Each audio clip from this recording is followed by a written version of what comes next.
तो तो हम आ चुके हैं, ये है नेक्स्ट पार्ट, प्रीवियस पार्ट का कंटिन्यूएशन है, ठीक है। प्रीवियस क्लास में, प्रीवियस मतलब लेक्चर में का ही ये आगे का वीडियो है, ठीक है। बस 2 पार्ट बन गया है ताकि आप लोगों को कुछ दिक्कत ना हो। ओके, अब देखो 106 में हम टोटल 3 सबसेक्शन पढ़ेंगे, बता दिया 1, 2 एंड 3। 1 में है police police officer has authority to seize, दूसरा है reporting seizure to senior officer, तीसरा है reporting to magistrate and custody of the property, ठीक है। तो चलिए एक एक करके समझते हैं 106 को। 106 बात करता है तुम्हारा सीजर के बारे में। तो चलिए, जो मेरा ये वीडियो फर्स्ट टाइम देख रहा है 106 का, this is the second part, right. ये सेकंड पार्ट है, फर्स्ट पार्ट देख लीजिएगा तभी आइएगा, वरना समझ नहीं आएगा, आपको लगेगा भाई ये क्या बता रहा है, ठीक है। ओके, चलिए सेक्शन 106 का सबसेक्शन 1 लिखो मेरे साथ, लिखो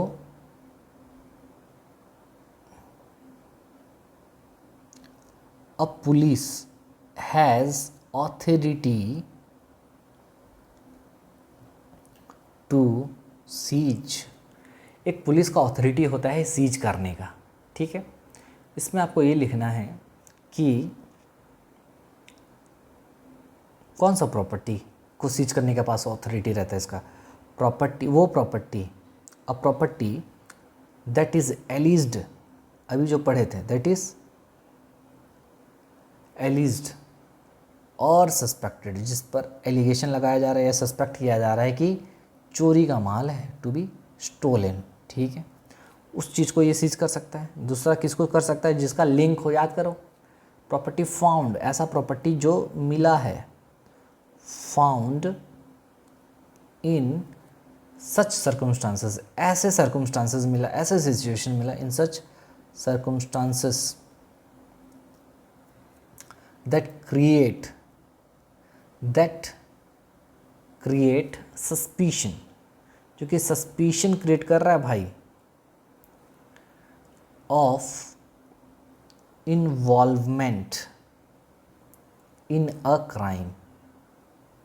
मतलब समझो, पुलिस के पास वही प्रॉपर्टी को सीज करने का पावर है। देखो पुलिस, आपको पता है कि पुलिस ऑफिसर ही सीज कर सकता है प्रॉपर्टी को, लेकिन कौन सा प्रॉपर्टी को सीज कर सकता है, जो प्रॉपर्टी ऑलरेडी हम मीनिंग में ही कवर कर चुके हैं इसको, तो ठीक है। जो प्रॉपर्टी पर एलिगेशन लगाया जा रहा है, सस्पेक्ट किया जा रहा है कि चोरी का, या फिर जो प्रॉपर्टी ऐसे सिचुएशन में मिला है जिससे ये समझ में आ रहा है कि भैया कहीं ना कहीं ये क्राइम से लिंक है, ठीक है, जो ऑलरेडी पढ़ चुके हैं मीनिंग में ही, ठीक है। जैसे एग्जाम्पल का बात करूँ तो एग्जाम्पल लिखे हुए तो लिख लो, एग्जाम्पल लिखो,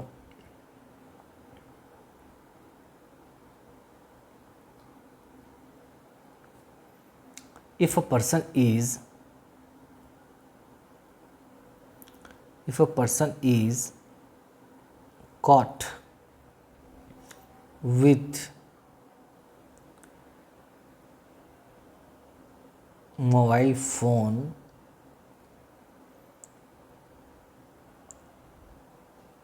suspected to be stolen, the police can seize the phone.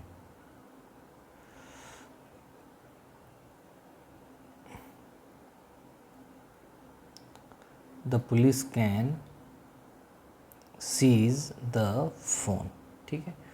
मान लो एक बंदा चोरी का फ़ोन पकड़ा हुआ था, और चोरी का फ़ोन क्योंकि रखा था, पुलिस वाला पकड़ लेता है उसको, पता चलता है भैया कि तो चोरी का माल है, उसके पास ना रसीद है ना कुछ भी है, ठीक है। ऑलरेडी उसके नाम पर, उस फ़ोन के नाम पर कंप्लेन रजिस्टर्ड हुआ है कि चोरी हो चुका है, मिसिंग है बोल के, तो पुलिस क्या करेगा, उस फ़ोन को सीज कर लेगा, ठीक है। बस वही है। चलिए, ये हो गया ख़त्म। सबसेक्शन 2 लिखिए मेरे साथ साथ। तो पुलिस वाला कौन सा प्रॉपर्टी को सीज करेगा, बताओ मेरे को, अभी बताया था, ऐसा प्रॉपर्टी जिस पर एलिगेशन है या फिर सस्पेक्टेड है कि स्टोलन का है, या फिर ऐसा सिचुएशन में मिला है, the property, okay, which is found in such a circumstances that suggesting a crime, that suggest a link of involvement in a crime, ठीक है, ठीक है। चलो नेक्स्ट सेक्शन 106 का सबसेक्शन 2 याद है, क्या बोलता है ये, रिपोर्ट करेंगे किसको, सीनियर ऑफिसर को। तो लिखो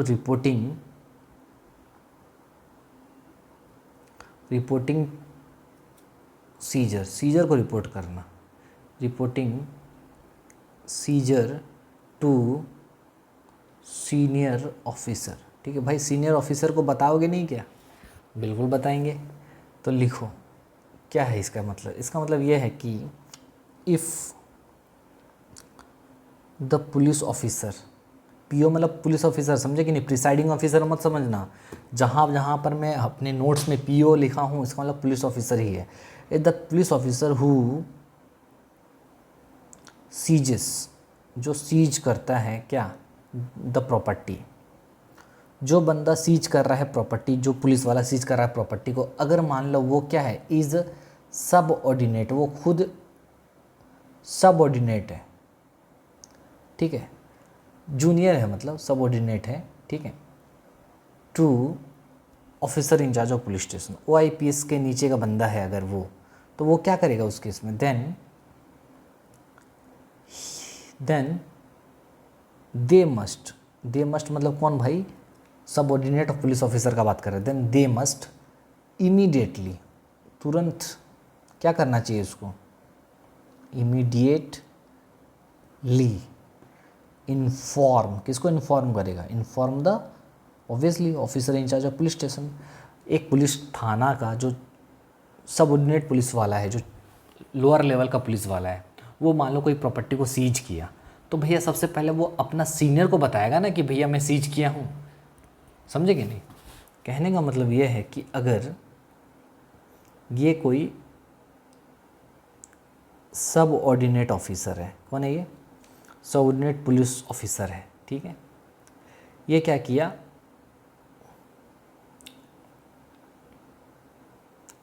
ये सीज किया, क्या सीज किया,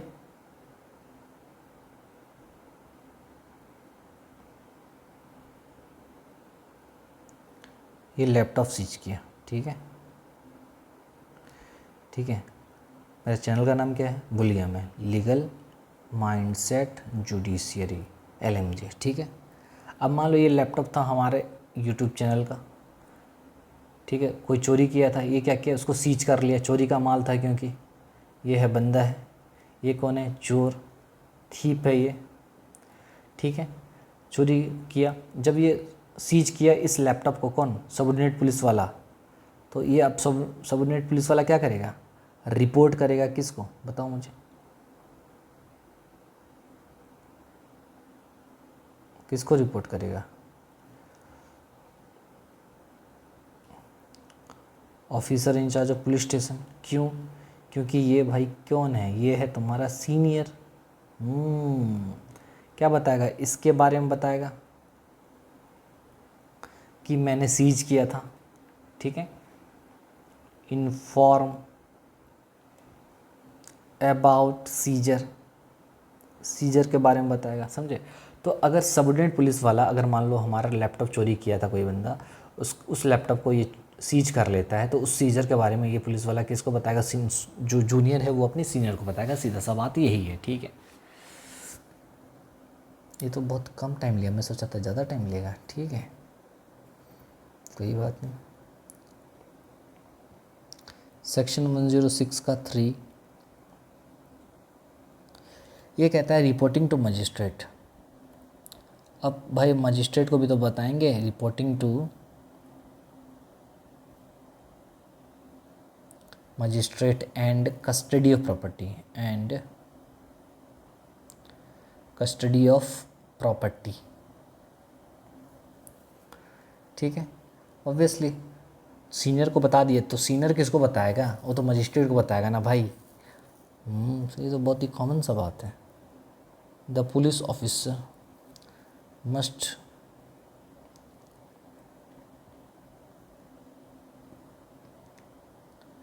immediately report seizure to the magistrate, to the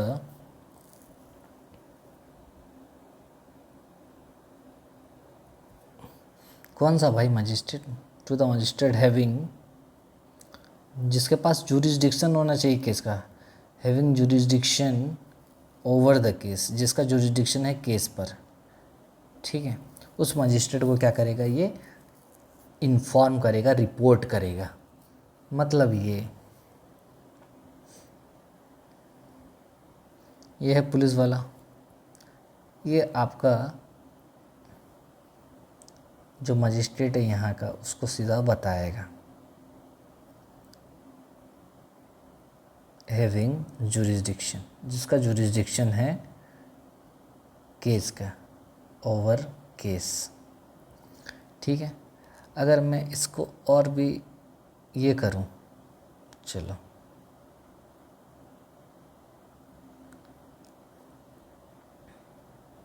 ये है तुम्हारा officer in charge of police station, ये क्या किया,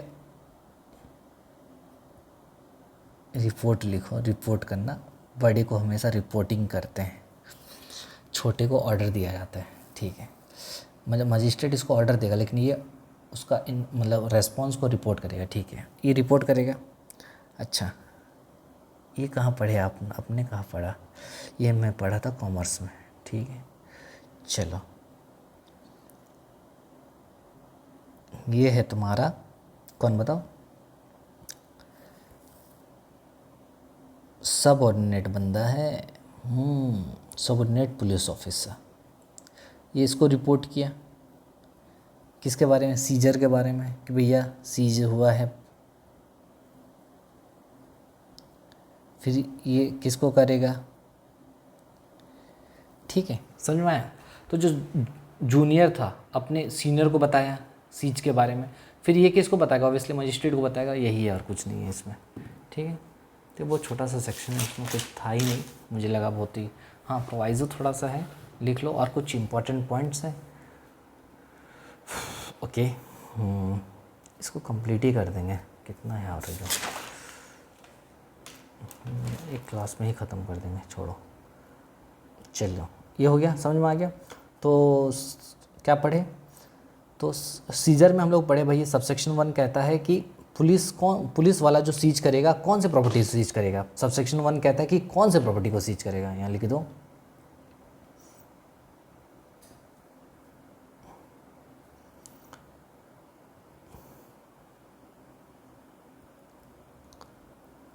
कौन से प्रॉपर्टी को सीज करेगा। ये पता है, ये राइटिंग इसमें ना 17 में सही नहीं आ रहा है, ठीक है 16 में करेंगे, ठीक है, समझे। कुछ डाउट है, नहीं सर, आगे चलते हैं। अच्छा 1 बताया ना अभी तुम्हें, ठीक है। कौन से प्रॉपर्टी को सीज करेगा, तो वो प्रॉपर्टी जिस पर सस्पेक्ट है, जिस पर एलिगेशन लग रहा है कि चोरी का, दूसरा जो क्राइम से लिंक है। दूसरा सबसेक्शन कहता है कि जब भी सीजर किया जाएगा, अगर जूनियर पुलिस ऑफिसर के द्वारा, वो सीनियर को बताएगा। अगर जूनियर यहाँ पर किया, देखो सीनियर को बताया, उसके बाद फिर मजिस्ट्रेट को भी बताया जाएगा प्रॉपर्टी के बारे में, ठीक है, सीजर के बारे में। तो यहाँ पर जूनियर सीनियर को बताया, फिर सीनियर मजिस्ट्रेट को बता देगा सीधा। अच्छा चलो, अब मुझे बताओ, अब लिखो प्रोवाइज़ो, यहाँ पर एक प्रोवाइज़ो दिया गया है, लिखो प्रोवाइज़ो।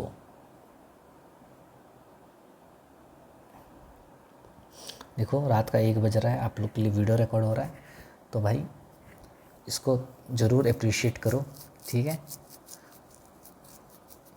ठीक है सर। लिखो यहाँ पर प्रोवाइज़ो में लिखो स्पेशल रूल्स, क्या लिखोगे,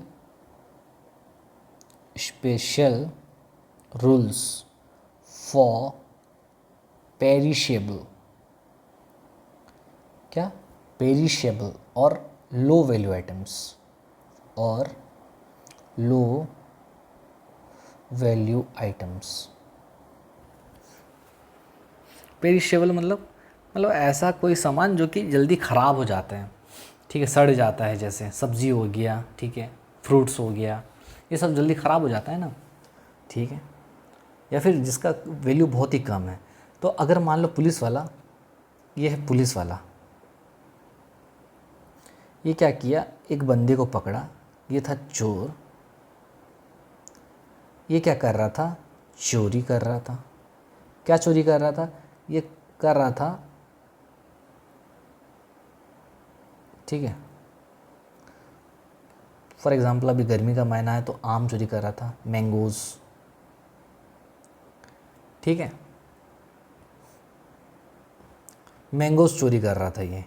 तो पुलिस वाला इसको क्या कर लिया, पकड़ लिया, कॉट। और इसके पास बहुत सारा आम भी था चोर के पास। आम बनाने नहीं आता भाई, सॉरी, बचपन में बनाते थे, ठीक है। ये है आम, ये है पत्ता इसका, ठीक है, ये आम है। तो आम पकड़ लिया, ठीक है। तो पुलिस वाला क्या किया, माँ कसम,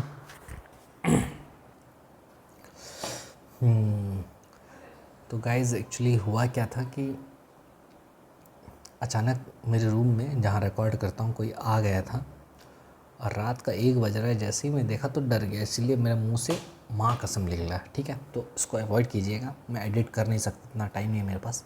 हाँ, तो मैं ये कह रहा था, स्पेशल रूल्स फॉर पेरिशेबल और लो वैल्यू आइटम्स। मतलब अगर कोई पेरिशेबल आइटम है, मतलब जो जल्दी ख़राब हो जाता है, जैसे मैंगो, जैसे सब्ज़ी हो गया, फ्रूट्स हो गया, तो उस केस में क्या रूल होगा, लो वैल्यू आइटम्स के लिए क्या रूल्स होगा।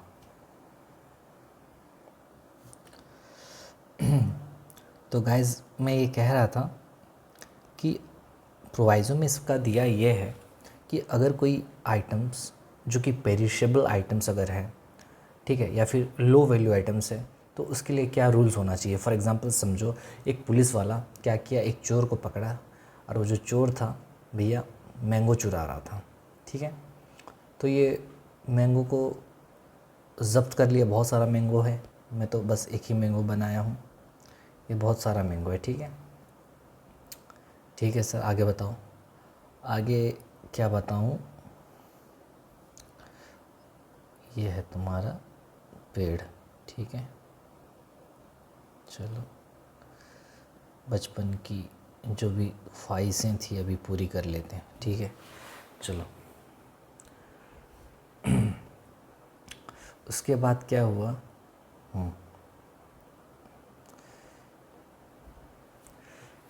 तो ये पुलिस वाला चोर को पकड़ा।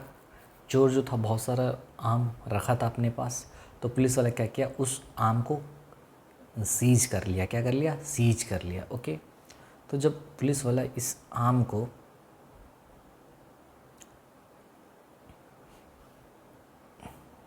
एक सेकेंड, पुलिस वाला क्या किया भाई,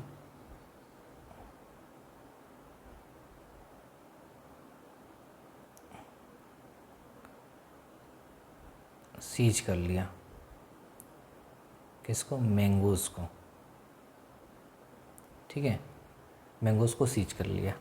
अब मैंगोज़ को अगर सीज कर लिया भाई, मैंगो अगर मान लो बहुत ख़राब अगर हो गया जल्दी, तो क्या हुआ, बिक्री नहीं हुआ तो क्या होगा, या फिर सब्ज़ी सीज कर लिया, सब्ज़ी कोई था तो क्या होगा। तो उसी चीज़ के लिए प्रोविज़न है। तो लिखो इसमें क्या है प्रोविज़न में कि इफ़ द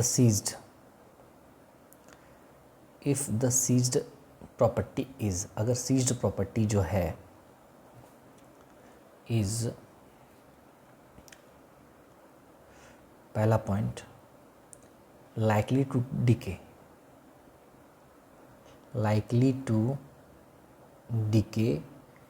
क्विकली, बहुत जल्दी वो ख़राब हो जाता है। मान लो कोई ऐसा प्रॉपर्टी वो सीज किया जो कि जल्दी ख़राब हो जाता है, ठीक है।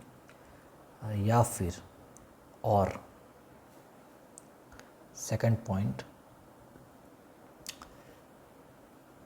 लाइकली टू डिके क्विकली में एग्ज़ाम्पल लिख लो, जैसे एग्ज़ाम्पल पेरिशेबल गुड्स तुम्हारे हो गए, लाइक फ्रूट्स या फिर वेजिटेबल्स, ये सब सामान होगा इसमें जो जल्दी ख़राब हो जाते हैं, उसको बोलते हैं पेरिशेबल गुड्स, ठीक है। जो लाइकली टू डिके क्विकली, बहुत जल्दी ख़राब हो जाते हैं, या फिर ऐसा सामान उन्होंने ज़ब्त किया है जिसका रेट कितना जानते हो, लेस देन ₹500 है, 500 रुपये से कम रेट है उसका। अच्छा, या फिर मान लो उन्होंने ऐसा सामान ज़ब्त किया है, सीज किया है, जो कि पता नहीं किसका है, द राइटफुल, ठीक है, जो राइटफुल ऑनर है जो उस सामान का, इज़ अननोन, भाई पता ही नहीं किसका है, मालिक मिल ही नहीं रहा है, और या फिर एब्सेंट है बोल सकती हो, तो उस केस में क्या होगा? तो उस केस में क्या होगा भाई, क्या बोला मैं, अगर seized property,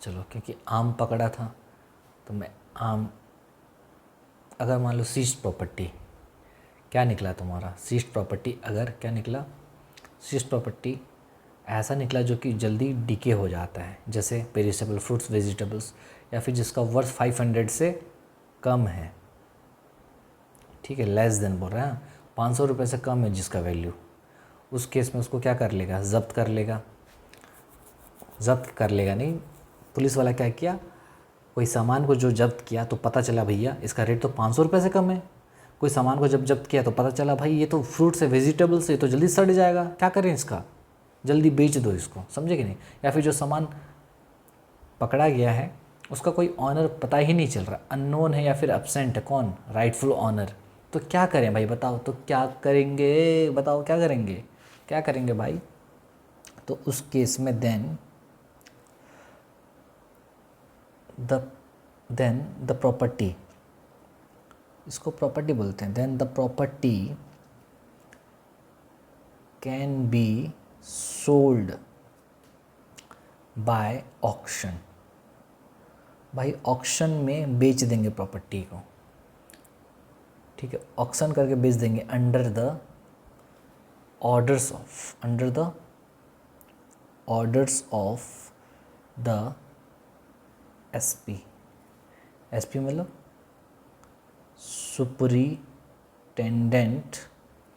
superintendent of police, ठीक है, पुलिस का जो एसपी होगा उस एसपी के ऑर्डर के हिसाब से ऑक्शन के ज़रिए बेच देंगे उस प्रॉपर्टी को, ठीक है जी सर। फिर the proceeds from the sale are deposited, फिर क्या होगा, द प्रोसीड्स मतलब बता दूं आपको, प्रोसीड्स का मतलब होता है यहाँ पर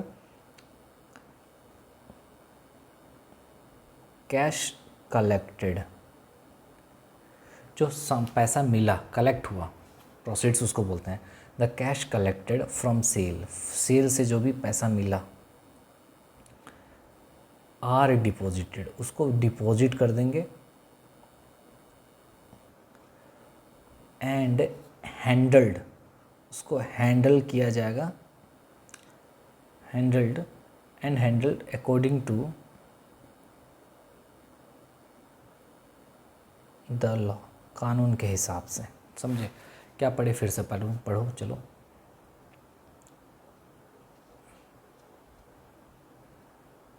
ये बहुत घटिया आ रहा है, इसको हटाओ यहाँ से, ठीक है सर, इसको करके देखते हैं ये ऑप्शन, ठीक है। अब देखो बुरा, जब कभी भी पुलिस वाला एक ऐसा सामान को सीज करेगा जिसका वैल्यू बहुत ही कम है या फिर बहुत जल्दी ख़राब हो जाता है, उसका नेचर ही ऐसा है कि जल्दी सड़ जाता है, जैसे गुड्स हुआ, फ्रूट्स हुआ, या फिर जिसका वैल्यू 500 रुपये से कम है टोटल वैल्यू, या फिर जो सामान जो मिला है उसका ऑनर का आता पता नहीं है, तो उस केस में पुलिस वाला क्या करेगा, उस सामान को बेच देगा ऑक्शन के ज़रिए, और लेकिन किसके सुपरविज़न में, सुपरिटेंडेंट के सुपरविज़न, मतलब सुपरिटेंडेंट के ऑर्डर के बाद ही वो बेचेगा, ठीक है। उसका जो पैसा मिलेगा उसको डिपॉजिट कर देगा और उसको उस तरीके से हैंडल करेगा जैसा कानून में बोला गया, बस ख़त्म, ठीक है, ठीक है। और आपको भी पता है ये काम कितना अच्छे से हो जाएगा, पुलिस वाले कितना अच्छे से करेंगे, आपको भी पता है, मेरे को बताने का इसका ज़रूरत नहीं है, ठीक है। चलिए आगे कुछ इम्पॉर्टेंट पॉइंट्स हैं इस सेक्शन से, लिखो इम्पॉर्टेंट पॉइंट्स। इम्पॉर्टेंट पॉइंट्स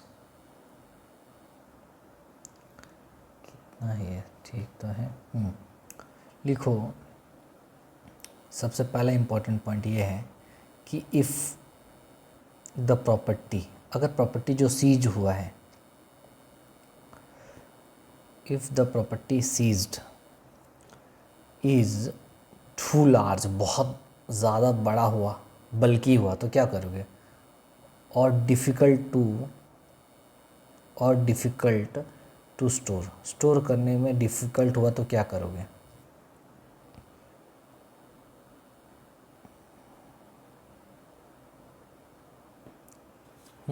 अगर मान लो प्रॉपर्टी बहुत ज़्यादा बड़ा हुआ या फिर डिफ़िकल्ट टू स्टोर हुआ तो क्या करोगे? तो लिखो,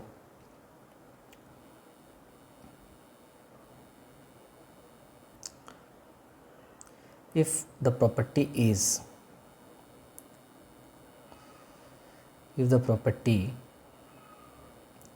cannot be transported, उसको एक जगह से दूसरी जगह भेज नहीं सकते, ट्रांसपोर्ट नहीं कर सकते, बहुत बड़ा बड़ा हैवी मशीन्स वगैरह है, सोच लो, टू द कोर्ट में ले नहीं जा सकते, बहुत भारी भरकम है, ठीक है। क्यों? Due to the reasons like, due to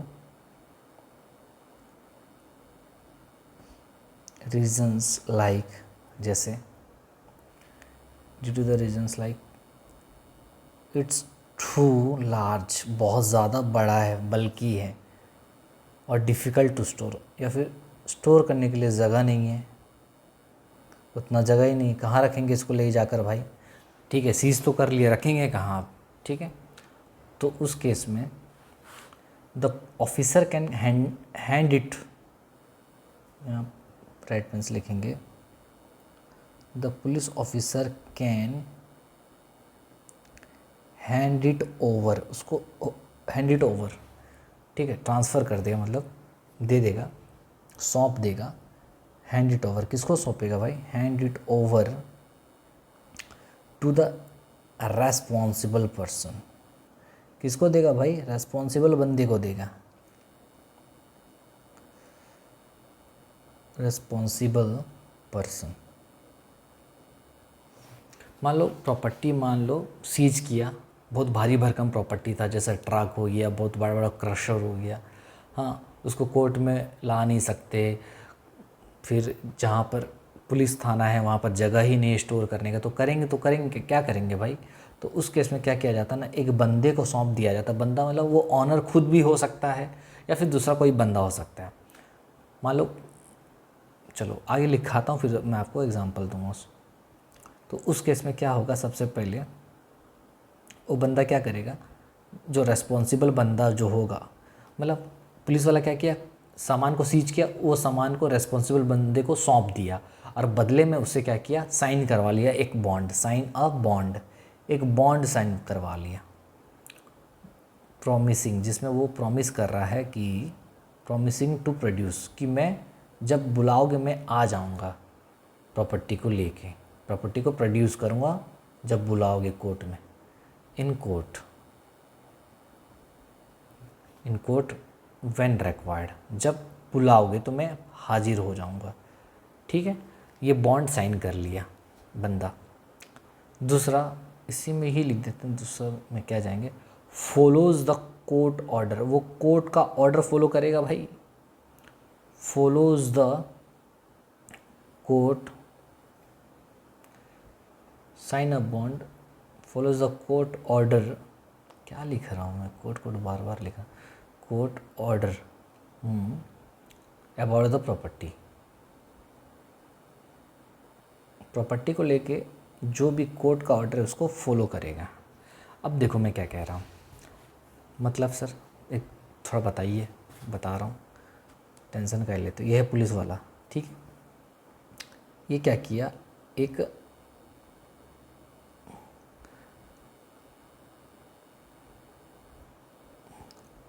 अब मेरे को आता नहीं है गाड़ी वाड़ी बनाने, फिर बताना मत, ठीक है, ये बहुत बड़ा जीप वगैरह दिख रहा है, ठीक है, मान लो ट्रक अगर होता, ठीक है, तो इस केस में ये इस बड़ा गाड़ी को क्या किया, सीज कर लिया, ठीक है, ठीक है, ये इसको सीज कर लिया, सीज्ड व्हीकल, बहुत भारी भरकम है, ठीक है। अच्छा, सीज कर लिया, सीज जब कर लिया तो यहाँ पर एक बंदा है, ठीक है, ये सीज करने के बाद पुलिस वाला क्या करेगा, अब इसको तो कोर्ट लेके जाएगा नहीं, क्यों, ना कोर्ट में जगह ज़्यादा है, ना ही कोर्ट में जगह ज़्यादा है, ना ही ये इतना भारी भरकम है, कौन इसका सब उठाएगा भाई, इतना टेंशन कौन लेगा। तो ये क्या किया, इसको बोलते हैं हम रेस्पॉन्सिबल पर्सन, क्योंकि ये जिसका गाड़ी है वो भी हो सकता है या फिर और कोई भी हो सकता है, रेस्पॉन्सिबल पर्सन, ठीक है। इस रेस्पॉन्सिबल पर्सन को ये बंदा क्या किया, हैंड ओवर कर दिया, क्या कर दिया,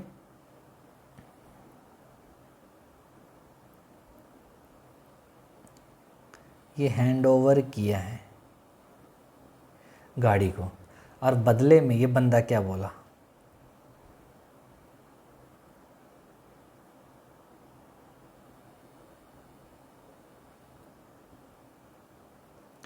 बदले में ये बंदा क्या बोला, बदले में ये बंदा एक बॉन्ड साइन कर दिया। बॉन्ड मतलब सर, बॉन्ड का मतलब होता है एक एग्रीमेंट है, सोच लो, एक एग्रीमेंट है जिसमें वो प्रॉमिस कर रहा है कि जब जब बुलाओगे मैं कोर्ट में हाजिर हो जाऊंगा ये व्हीकल के साथ, अगर नहीं होगा तो मुझको अरेस्ट कर लेना, मेरे पे फ़ाइन लगा देना, कुछ भी कर लेना, समझे कि नहीं। तो वो है, तो वही चीज़ है।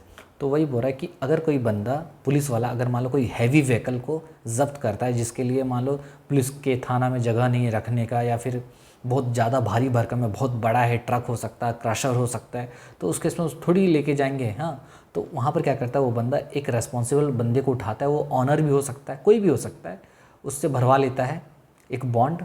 बॉन्ड पर इसका सिग्नेचर होता है, तुम्हारा रेस्पॉन्सिबल बंदे का साइन होता है, किसका साइन होता है, इसका साइन होता है, ठीक है, इसका साइन होता है, साइन यहाँ पर करता है बॉन्ड पे, और बोलता है कि जब जब बुलाओगे तब तक मैं कोर्ट आ जाऊँगा सामान लेके, ये व्हीकल को लेके, ठीक है, बस वही चीज़ है। तो बड़े बड़े गाड़ी के केस में पुलिस वाला क्या करेगा, एक बॉन्ड भरवाएगा, ठीक है, कि भैया जब जब बुलाऊंगा तुम आ जाना, दिमाग मेरा ख़राब नहीं करना, ठीक है। तो यहाँ पर बॉन्ड भरेगा कौन, बॉन्ड साइन करेगा जो रेस्पॉन्सिबल बंदा रहेगा वो, ये रेस्पॉन्सिबल बंदा साइन करेगा, और उसमें कोर्ट का ऑर्डर को भी फॉलो करेगा, ठीक है, ठीक है। अच्छा, हो गया, बस ये इंपॉर्टेंट पॉइंट था। आइए अब कुछ लिखते हैं सेक्शंस के बारे में। सेक्शन 106 पढ़ रहे, पता है तो क्या पढ़ रहे हैं, हाँ सर पता है, लिखो सेक्शन 106, इसको तुम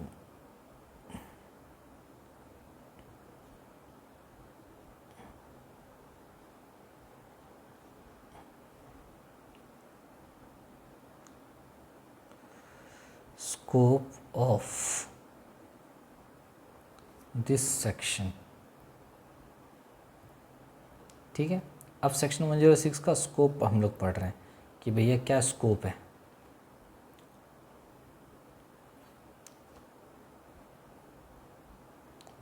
ठीक है।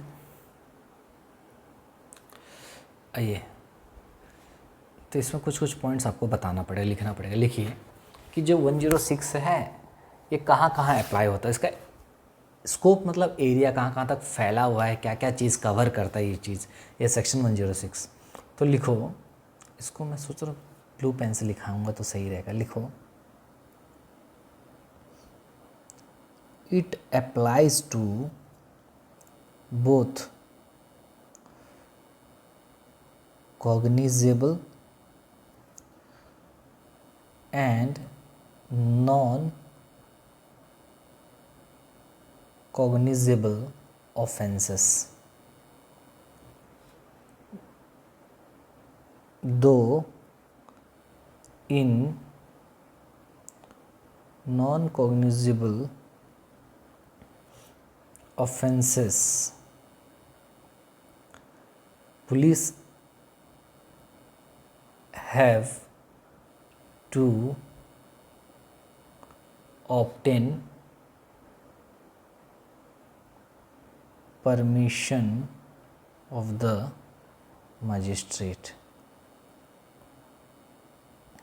देखो, अब देखो, क्योंकि 106 क्या बात करता है, सीजर के बारे में, मतलब सीज करना प्रॉपर्टी को। भैया ठीक है, प्रॉपर्टी को सीज कर रहे हो, तो ये किस किस केस में अप्लाई करोगे? तो बड़ा, चाहे कॉग्निजेबल ऑफेंस हो या फिर नॉन कॉग्निजेबल ऑफेंस हो।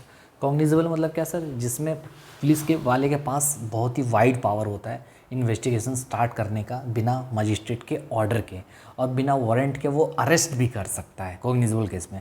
लेकिन नॉन कॉग्निजेबल केस में उसके पास ही does not have any such power, right? ऐसा पावर नहीं होता।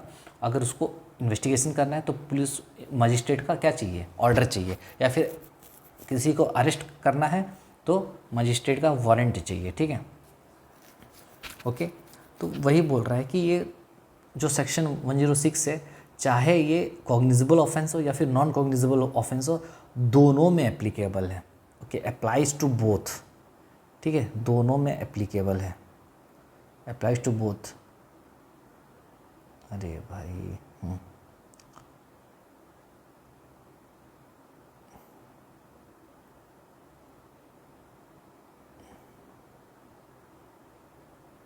ठीक है, ये दोनों पे अप्लाई होता है, टू बोथ, ठीक है? दोनों पे अप्लाई होता है, चाहे कॉग्निजेबल हो नॉन कॉग्निजेबल हो। हालांकि आपको पता होगा कि नॉन कॉग्निजेबल ऑफेंस में मजिस्ट्रेट का परमिशन लेना पड़ता है, वो तो पता है ऑब्वियसली। अगर मान लो कोई नॉन कॉग्निजेबल ऑफेंस है जिसमें कोई प्रॉपर्टी सीज करने वाले हैं उन लोगों ने, ऑब्वियसली परमिशन लेंगे ही लेंगे, तो वही चीज़ है, ठीक है? नॉन कॉग्निजेबल केस में परमिशन लेना पड़ेगा, और ये तो पता है आपको, इसमें बोलने का ज़रूरत ही नहीं है। लिखो, ये था पहला पॉइंट। ओके, दूसरा पॉइंट लिखो। दूसरा पॉइंट है scissor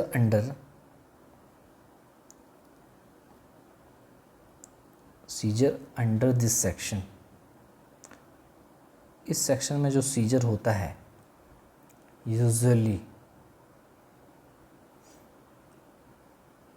made during the investigation. ये इन्वेस्टिगेशन के दौरान होता है लगभग, ठीक है? ये इन्वेस्टिगेशन के दौरान होता है, क्योंकि लेकिन बट इट कैन बी, लेकिन ये और कब हो सकता है? इवन विदाउट एफआईआर, बिना एफआईआर के भी हो सकता है, याद रखना। क्या मैं बोला? इस सेक्शन में सीजर जो होगा, seizure under this section usually made during the investigation. Usually कब होता है भाई? यूजुअली होता है तुम्हारा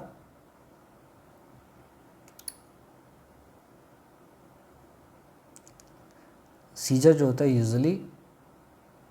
यूजुअली कब होता है? ड्यूरिंग द इन्वेस्टिगेशन होता है, ठीक है? यूजुअली ड्यूरिंग द इन्वेस्टिगेशन होता है, लेकिन ये विदाउट एफआईआर भी हो सकता है, कैन बी मेड, बिना एफआईआर का भी हो सकता है, याद रखना, ठीक है? तो 106 में क्या पढ़े? 106 कहाँ कहाँ अप्लाई होता है? चाहे कॉग्निजेबल हो नॉन कॉग्निजेबल हो, दोनों ऑफेंस में सीज कर सकता है पुलिस ऑफिसर, लेकिन नॉन कॉग्निजेबल में अगर सीज करेगा तो मजिस्ट्रेट का परमिशन चाहिए, आपको पता है। अच्छा, सीजर नॉर्मली कब होता है? इन्वेस्टिगेशन के दौरान होता है, usually made during the investigation, ठीक है? लेकिन ये बिना एफआईआर के भी हो सकता है, ये याद रखना, ठीक है जी सर? आगे लिखो। तो ये इन्वेस्टिगेशन के दौरान होता है, मैं चार्ट में भी बताया था, आपको याद होगा, लेकिन बिना एफआईआर के भी हो सकता है ये चीज़। इसमें कौन कौन सा प्रॉपर्टी को सीज करते हैं? Both movable and immovable property. चाहे मूवेबल हो या फिर इमूवेबल प्रॉपर्टी हो, दोनों क्या किया जाता है? सीज किया जाता है, can be seized, but for immovable property. लेकिन इमूवेबल प्रॉपर्टी के केस में क्या होता है? But for immovable property prior order of magistrate is necessary. समझे। बोल रहा है कि यहाँ पर मूवेबल हो या फिर इमूवेबल हो, दोनों प्रॉपर्टी को सीज किया जा सकता है, कुछ फ़र्क नहीं है। ठीक है, इमूवेबल प्रॉपर्टी मतलब घर वर को भी सीज कर देंगे, दुकान को भी सीज कर देंगे, हाँ भाई हाँ। लेकिन अगर आपको इमूवेबल प्रॉपर्टी को सीज करना है ना, तो उस केस में बिना मजिस्ट्रेट के परमिशन के आप नहीं कर सकते। ठीक, उसमें ज़रूरी है मजिस्ट्रेट का परमिशन लाना। तो मैं जो बोला आपको, ठीक है सर। तो यहाँ पर पहले क्या पढ़े, कॉग्निजेबल नॉन कॉग्निजेबल दोनों में अप्लाई होगा। फिर पढ़े ड्यूरिंग द इन्वेस्टिगेशन होता है, विदाउट एफआईआर हो सकता है। फिर पढ़े मूवेबल इमूवेबल दोनों में होता है, और इमूवेबल के केस में मजिस्ट्रेट का परमिशन ज़रूरी होता है। और कहाँ ज़रूरी होता है, नॉन कॉग्निजेबल केस में भी, याद करना। ठीक है, अच्छा, इसके अलावा चौथा पॉइंट जो है वो है तुम्हारा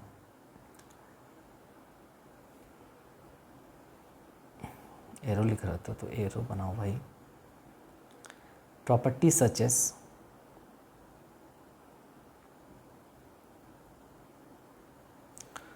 सच एज कैश हो गया, ज्वेलरी हो गया,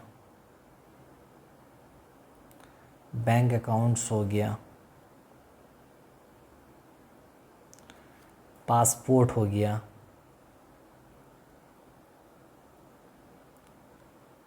एटसेट्रा, कैन बी सीज कर सकते हैं by the police officer under this section, इस सेक्शन में, अंडर दिस। ठीक है, समझ में आया। तो कैश हो गया, ज्वेलरी हो गया, बैंक अकाउंट हो गया, पासपोर्ट हो गया, सारा चीज़ सीज हो सकता है, ये याद रखना। Cash, jewellery, bank accounts, passport, ठीक है, कैन बी सीज्ड, तो ये सब सीज हो सकता है। तो अगर आप देखेंगे तो जो इसमें से जो इम्पॉर्टेंट चीज़ हम लोग अगर इसको डायग्राम में प्रेजेंट करें तो क्या पढ़ेंगे कि भैया देखो, सेक्शन है 106, ठीक है, स्कोप को लेकर। इसमें पहले पढ़े हम लोग कि भैया ये अप्लाइज होता है, एप्लीकेबल है किसमें, कॉग्निजेबल हो या फिर नॉन कॉग्निजेबल हो, दोनों में लगेगा। लेकिन याद रखना नॉन कॉग्निजेबल के केस में क्या होगा, मजिस्ट्रेट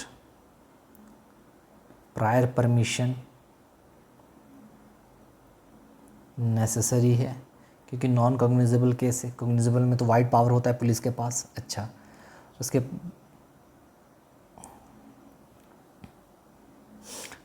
बाद फिर हम लोग इसमें ये पढ़े कि दूसरा में कि ये कब होता है, यूजुअली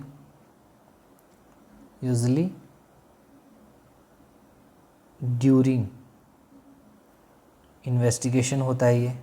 ठीक है सर,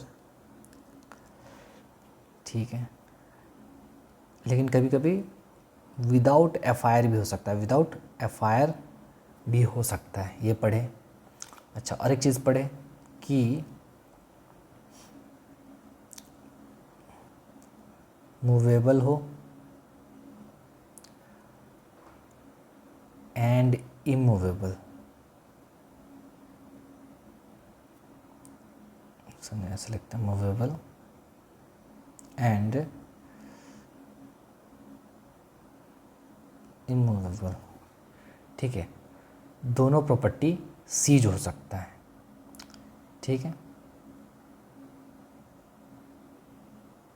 मूवेबल इमूवेबल दोनों प्रॉपर्टी सीज होगा, लेकिन इमूवेबल प्रॉपर्टी के केस में वही चीज़, प्रायर परमिशन चाहिए मजिस्ट्रेट का। ठीक है, तो मूवेबल इमूवेबल प्रॉपर्टी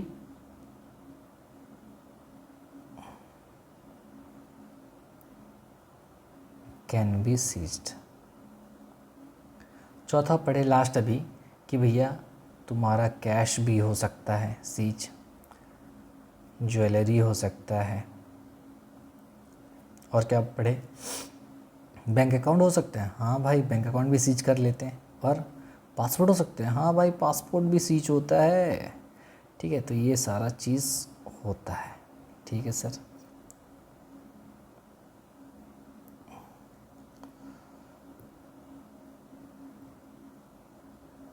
ठीक है। अच्छा,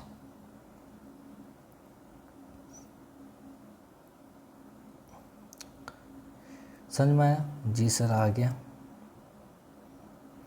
ये था स्कोप का डायग्राम। ठीक है, तो स्कोप का डायग्राम में क्या पढ़े? सेक्शन 106 कॉग्निजेबल नॉन कॉग्निजेबल दोनों ऑफेंस में लगेगा, लेकिन नॉन कॉग्निजेबल ऑफेंस में परमिशन चाहिए मजिस्ट्रेट का अगर आप कोई सीज करना चाहते हो। इन्वेस्टिगेशन के दौरान यूजुअली होता है, लेकिन एफआईआर के बिना भी ये सीज हो सकता है, सीजर हो सकता है। अच्छा, मूवेबल इमूवेबल प्रॉपर्टी दोनों को सीज कर सकते हैं, हाँ भाई हाँ, लेकिन इमूवेबल प्रॉपर्टी के केस में आपको क्या चाहिए? इमूवेबल प्रॉपर्टी के केस में आपको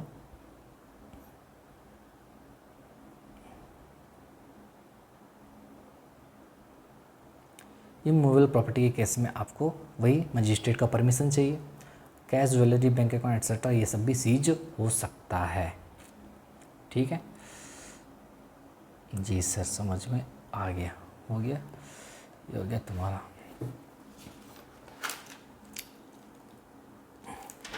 अब कुछ केस लॉज हैं, एक केस लॉज बस पढ़ा देता हूँ क्योंकि वो बहुत ज़्यादा, ये 2 बज चुका है, अब मैं रिकॉर्ड नहीं हो सके मुझसे, लिखाना भी है वैसे और एक्चुअली टाइम भी हो चुका है। ठीक है, एक बस केस लॉज लिखो,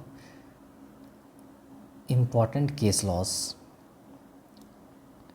important case laws for section 106। ठीक है, 106 के लिए इम्पोर्टेंट केस लॉस। ठीक है, सबसे पहले लिखो नेवादा, नेवादा प्रॉपर्टीज़, क्या नेवादा प्रॉपर्टीज़ प्राइवेट लिमिटेड, ठीक है, versus state of Maharashtra and another's. कब का है ये? 2019 का है। लेटेस्ट केस लॉ है भाई। ठीक है, लेटेस्ट केस लॉज है, बहुत ही इंपॉर्टेंट है, याद रखिएगा। This is very very very much important. ठीक है, नेवादा प्रॉपर्टीज़ प्राइवेट लिमिटेड का है, तो ये सुप्रीम कोर्ट का जजमेंट है। लिखियो, the supreme court addressed the issue, that is, issue क्या था कि छोड़ो, वेदर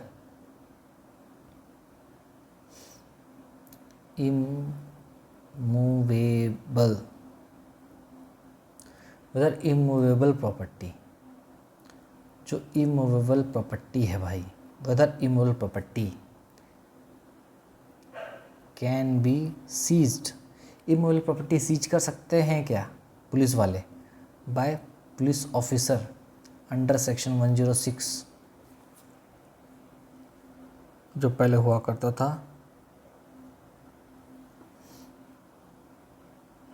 सेक्शन 102 सीआरपीसी का। कर सकते हैं क्या, बताओ? तो ये क्वेश्चन था सामने, तो सुप्रीम कोर्ट ने क्या कहा? तो सुप्रीम कोर्ट ने कहा भैया, the supreme court held that the term seizure under section 102, जो कि अभी सेक्शन 106 BNSS का हो चुका है। ठीक है, क्योंकि ये जब आया था उस समय तो अप्लाई हुआ नहीं था अपना BNSS। ठीक है, तो वही बोल रहा है कि seizure under section 102 applies to, क्या उन्होंने कहा कि भैया सीजर जो लगेगा वो सिर्फ कहाँ अप्लाई होगा? Applies to movable property. Oh my God, सिर्फ मूवेबल प्रॉपर्टी पे लगेगा उन्होंने कहा सीजर। अच्छा, कहाँ अप्लाई होगा? सिर्फ मूवेबल प्रॉपर्टी पे। अच्छा, फिर आगे क्या बोला? आगे लेकिन उन्होंने कहा है भाई सीजर इन्वॉल्व्स, क्यों? Because the seizure involves taking physical possession, किसी चीज़ का फिजिकल पोजेशन लेना या फिर कंट्रोल ले लेना, विच इज नॉट पॉसिबल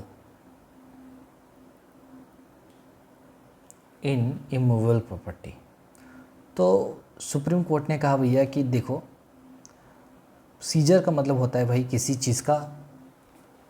चीज़ को अपने कंट्रोल में लेना, किसी चीज़ को अपनी हिरासत में लेना। और इमूवेबल प्रॉपर्टी को आप कैसे हिरासत में ले सकते हो बताओ मुझे? तो आप इमूवेबल प्रॉपर्टी को तो सीज कर ही नहीं सकते, ऐसा सुप्रीम कोर्ट ने कहा। ठीक है, क्यों कहा? क्योंकि उनका ये बोलना था, उनका ओके, तो मैं क्या कह रहा था? हाँ, तो सुप्रीम कोर्ट का ये कहना था भैया, उनका ग्राउंड ये था कि देखो फिज़िकल पोजीशन को, सबसे पहले सीजर का मतलब होता है किसी भी चीज़ का फिजिकल पोजीशन लेना, कंट्रोल लेना, जो कि इमूवेबल प्रॉपर्टी के केस में पॉसिबल ही नहीं है। तो किस तरीके से आप एक बिल्डिंग को किस तरीके से सीज करोगे? आप लैंड को किस तरीके से सीज करोगे? समझे? अच्छा, तो फिर उन्होंने आगे कहा कि नहीं ऐसा नहीं है, आप कर सकते हो। क्या कहा उन्होंने? कि the court clarified that, clarify किया है आप, the court clarified that police cannot seize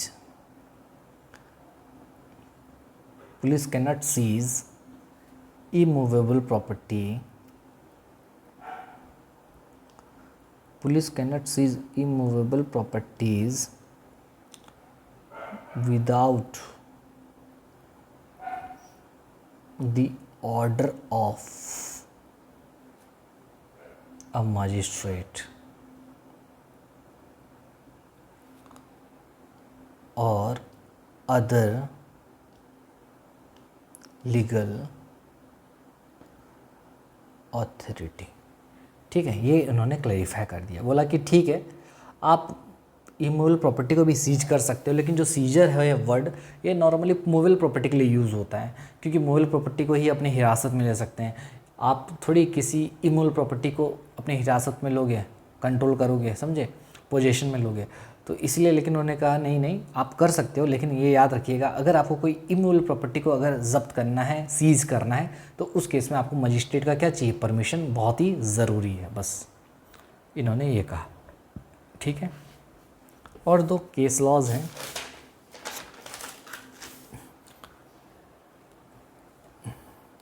और 20 मिनट उसमें लग जाएंगे, तो इसको 2 केस लॉस को मैं बाद में बताऊंगा, इसको यहीं रहने देते हैं।